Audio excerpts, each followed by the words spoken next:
children, welcome to English class. Today we are going to discuss a new chapter, A Diary of Anna Frank. This is a story of a girl whose name is Anna Frank. This is the name of a girl and her life experience we are going to read in this chapter. So let's see what is the role of a diary in her life. Writing in a diary is a really strange experience for someone like me. Not only because I have never written anything before, but also because it seems to me that later on neither I nor anyone else will be interested in musings of a 13-year-old schoolgirl. Oh well, it doesn't matter. I feel like writing and I have an even greater need to get all kinds of things off my chest. So, Anna, from these lines, we can easily understand that Anna is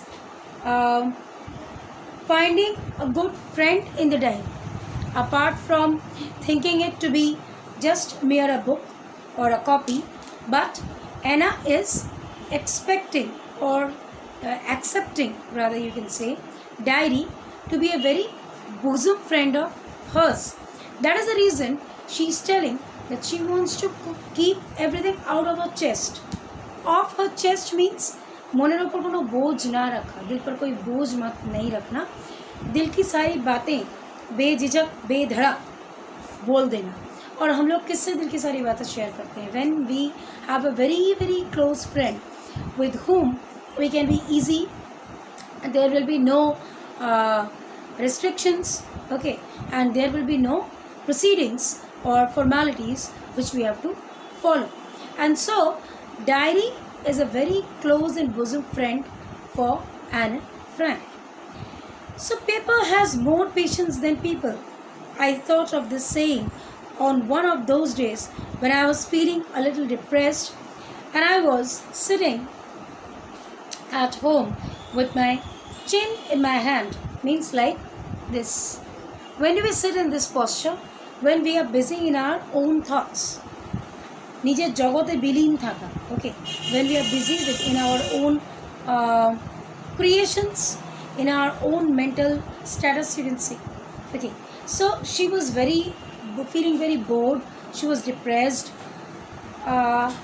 Why she was depressed? Because she was all alone.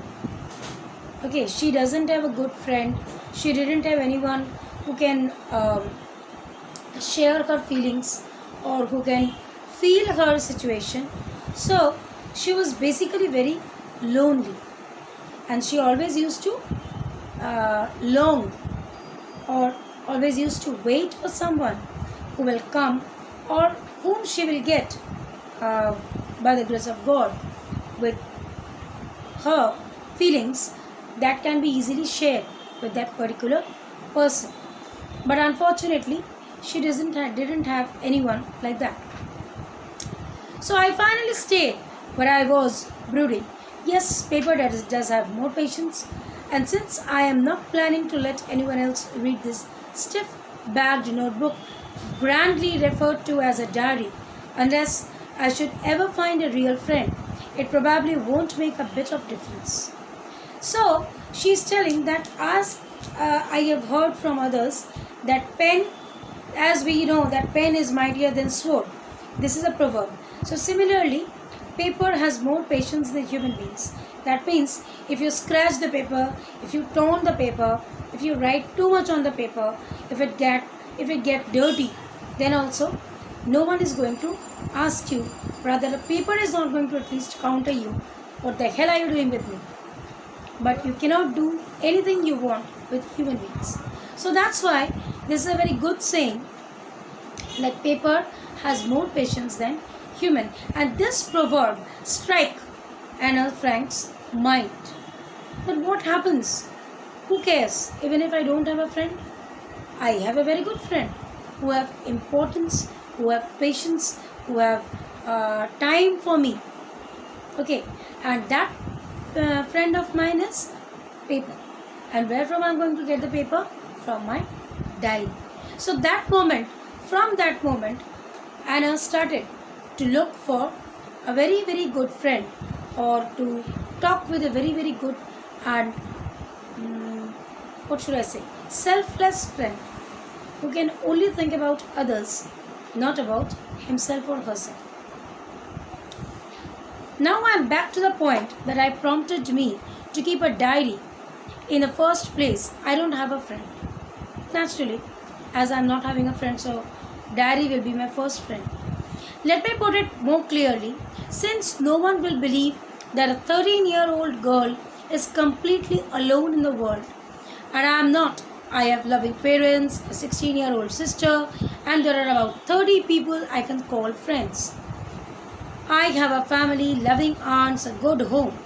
No, on the surface, I seem to have everything except my one true friend.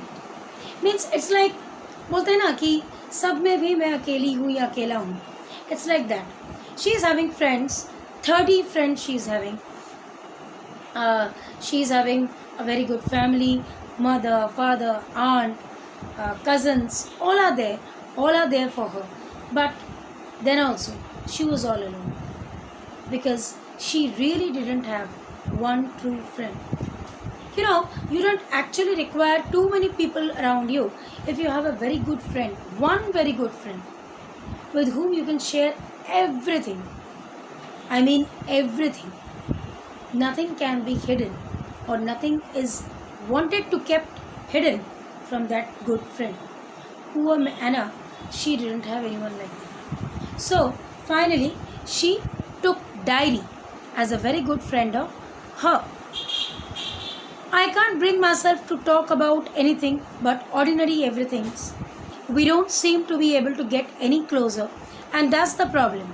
Maybe it's my fault that we don't confide each other. In any case, that's just how things are, and unfortunately, they are not liable to change. This is why I have started the diary.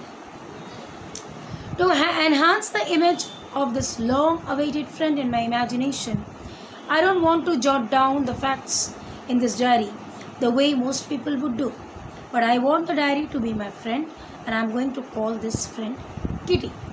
So you see how deeply she got herself involved with this diary. Okay, and she has given the name Kitty. So she told that she is not going to deal with the diary similarly as 5 other common people are doing.